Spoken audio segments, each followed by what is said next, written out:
Question number 10 आइरहेछ। ठीक छ। अब यहाँमा के लेखेको छ यहाँ हेर, डायग्रामले नै म डाइरेक्ट बुझाइदिरहेको छु तिमीलाई। यो जुन रेक्टेंगुलर सर्फेस छ यहाँ, रेक्टेंगुलर सर्फेस जुन छ, रेक्टेंगुलर सर्फेस कोडिहाल यहाँ। यसको सतहदेखि, पानीको सतहदेखिको हाइट कति छ?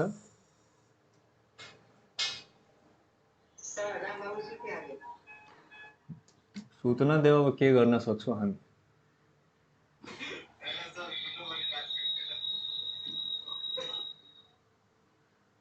अब जोर जबरदस्ती त चल्दैन यहाँ हेर।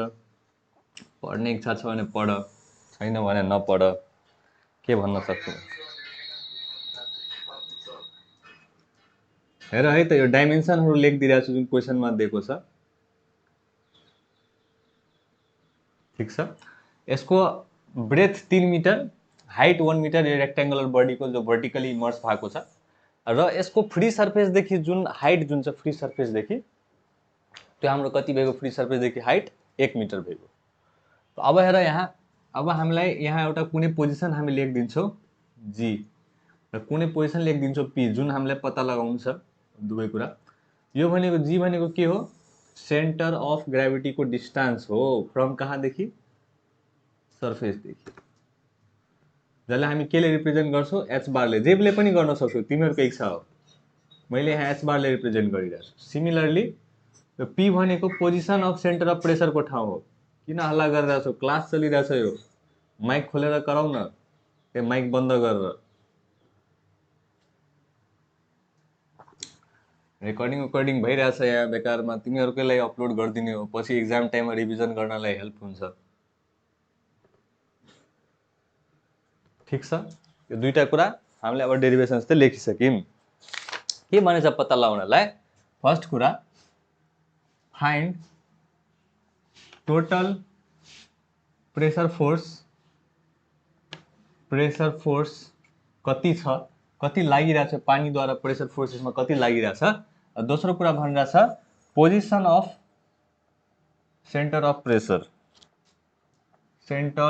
Pressure COP. ठीक छ। हामी फर्स्ट निकाल्छौं, पहिला टोटल प्रेसर निकाल्छौं हामी।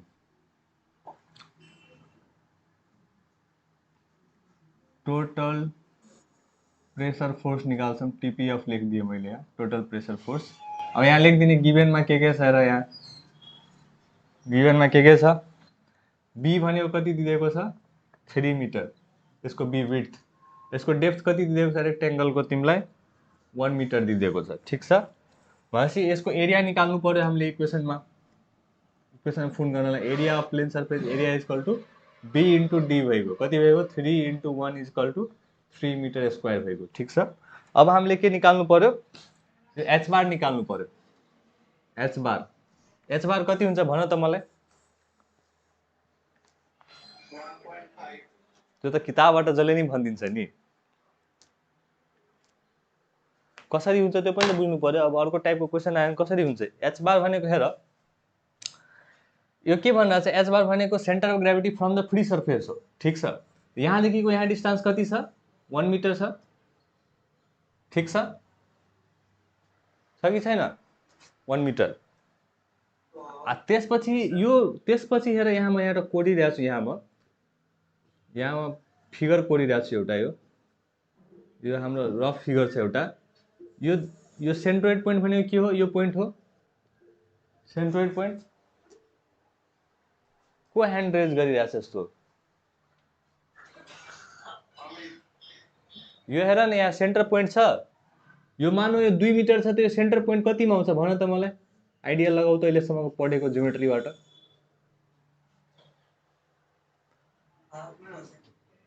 हाफमा आउँछ नि। यो कतिमा आउँछ? यो कतिमा आउँछ? यो 1 मिटरमा आउँछ नि। यो 1 मिटर, यो 1 मिटर आउँदैन? कहाँ पढ़े ज्योमेट्री मैथ्स अभी तक? सब बर्बाद, पैसा बर्बाद हो गया सारा का सारा। त यो यहाँ तिमीलाई कति आउँछ? 1 मिटर आइरहेछ। यो तिमीलाई एउटा रफ डायग्राम बुझाउनलाई भनेको सेन्टर अफ ग्राभिटी कसरी निकाल्ने हो। त अब यहाँ हेर, यहाँ कति छ? यसको हाइट 1 मिटर छ। यसको हाइट कति हुन्छ? जी को हाइट 0.5 मिटर। ठिक छ त टोटल हाइट कति भएको फ्रम द पानीको सतह फ्री सर्फेसदेखि कति हाइट भएको 1.5 metre. 1 + 1/2 = 1.5 meter. Therefore, pressure force or F is equal to rho into G into A into H bar. रो कति छ रो दिएको छैन क्वेसनमा भने तिमीले लिख्दै हो सिधै 1000 पानीको, किनभने तिमीलाई लेख दिएको छ कि केमा इमर्स भएको छ पानीमा इमर्स भएको छ। ठीक छ, दिएको छैन भने लिइहाल्ने। त्यसपछि 9.81 इन्टु एरिया कति छ 3 छ इन्टु एच बार कति छ 1.5 छ। क्यालकुलेट गर यति भ्यालु आइरहेछ कि छैन। यहाँ लेखेको छ तिमीलाई आन्सर तिमीलाई 44.14 किलोन्युटन आइरहेछ यति।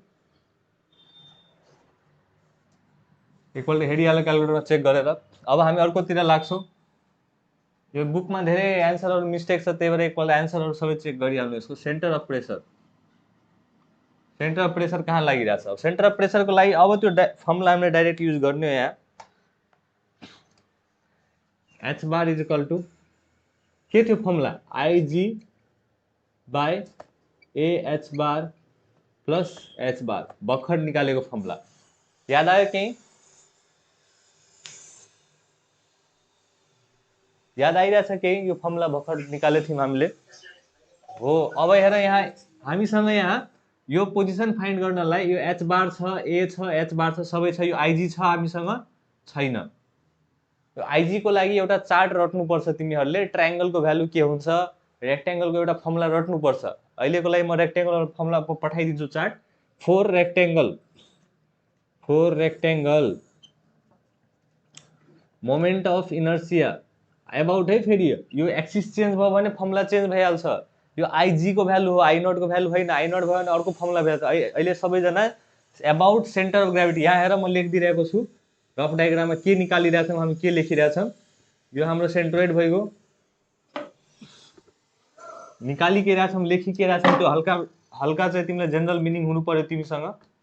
ठिक छ, जेनरल मिनिङ भएको कारणले अब हेर यो सेन्ट्रोइड पोइन्टबाट पास भइरहेछ यो एक्सिस, त हामी यसलाई के भन्छौँ? सेन्ट्रोइडल एक्स एक्सिस भन्छौँ, यसलाई सेन्ट्रोइडल वाइ वाइ भन्छौँ। ठिक छ हो। अब यो रेक्टेंगलको मोमेन्ट अफ इनर्सिया आईले रिप्रेजेन्ट गर्छ एबाउट कुन एक्सिस? त्यो तल लेखिन्छ। एबाउट कुन एक्सिस हो? सेन्ट्रोइडल एक्सिस हो, आइजी हो। सेन्ट्रोइडल एक्स को हिसाबले हामी निकाल्दैछौँ यहाँ।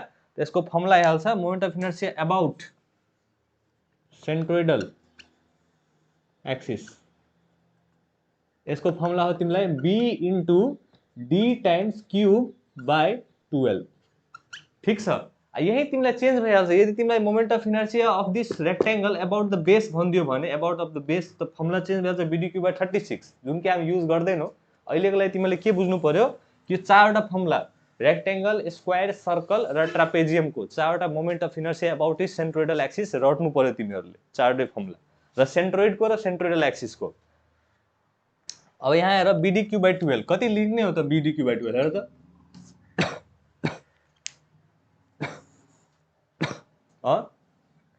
कति लिने हो? यहाँ हेर न केटा हो, बी को भ्यालु 3 दिएको छ, डी को भ्यालु 1 दिएको छ बाई 12 भएन? कति आयो तिमीलाई? 3/4 आएको, 1/4 आएको तिमीलाई। 1/4 आयो 0.25 युनिट के हुन्छ हेर यसको। अब यहाँ युनिट पनि पत्ता लगाउनु पर्यो। यहाँ युनिट यहाँबाट हामी पत्ता लगाउन सक्छौँ। यो बी भनेको के हो? मिटर हो। यो भनेको के हो? मिटर क्यूब हो। त मिटर इन्टु मिटर क्यूब कति भइगयो? मिटर पावर कति भइगयो? 4 भइगयो। मोमेन्ट अफ इनर्सियाको युनिट के भइगयो? मिटरको पावर 4 भइगयो। अब यहाँ कतै कतै तिमीले अचानक सुनि नहाल्नु हैन, हुन त पछि म आफै सुनाइदिन्थे। मोमेन्ट अफ इनर्सिया पनि दुई किसिमको हुन्छ। अलिक डिटेलमा कुरा गर्ने हो भने एरिया मोमेन्ट अफ इनर्सिया हुन्छ, एउटा मास मोमेन्ट अफ इनर्सिया हुन्छ। यो चाहिँ हामी एरिया मोमेन्ट अफ इनर्सियाको कुरा गरिरहेछौँ है त। त्यही भएर अचानकले तिमीहरूले सुनिहाल्यो कतै भने यो केजी मिटर स्क्वायर पनि एरिया यसको युनिट हुन्छ मोमेन्ट अफ इनर्सियाको, त कन्फ्युज नभइहाल्नु, त्यो मास मोमेन्ट अफ इनर्सियाको कुरा भइहाल्छ हैन। बाई र्यान्डमली कतै सुनिहाल्यो भने यो त हामीले गल्ती पढिहाल्यो, त्यस्तो केही हैन। यो एरिया मोमेन्ट अफ इनर्सियाको कुरा भइरहेछ यहाँ। त्यही भएर हामीले एरिया मोमेन्ट अफ इनर्सियाको युनिट भनेको मिटर 4 हुन्छ हाम्रो। अब यो भ्यालु हामीलाई थाहा पाइसक्यौँ, हामीले यहाँ लेखिदिने हो 0.25 बाई ए को भ्यालु कति छ हाम्रो 3 छ, इन्टु एच बार कति छ हाम्रो 1.5 छ, प्लस एच बार कति छ हाम्रो 1.5 छ। ठिक छ। अब हेर यहाँ अब कति आउँछ यसको भ्यालु क्यालकुलेट गरिहाल्यो। टोटल भ्यालु मेरो यहाँ 1.556 मिटर आइरहेछ भ्यालु। के बुझ्नु पर्यो, के कन्क्लुजन दिनु पर्यो तिमीले न्युमेरिकलबाट, कि 44 किलोन्युटनको पानीको प्रेसर फोर्स जुन छ यतातिर लागिरहेको छ, यो भर्टिकली इमर्स जुन रेक्टेंगल छ 44 किलोन्युटनको फोर्स लागिरहेछ कति मिटरमा, पानीको सतहदेखि 1.556 मिटरको डिस्टेन्समा लागिरहेछ त्यो प्रेसर फोर्स, त्यो पोजिसनमा पर्टिकुलर पोजिसनमा एक्ट भइरहेको छ भन्ने कुरा हामीले कन्फ्युजन निकाल्यौँ। केही कन्फ्युजन छ भने सोध। अब यो चाहिँ इम्पोर्टेन्ट हो, यहाँ हुनु भएन कन्फ्युजन। भन भन।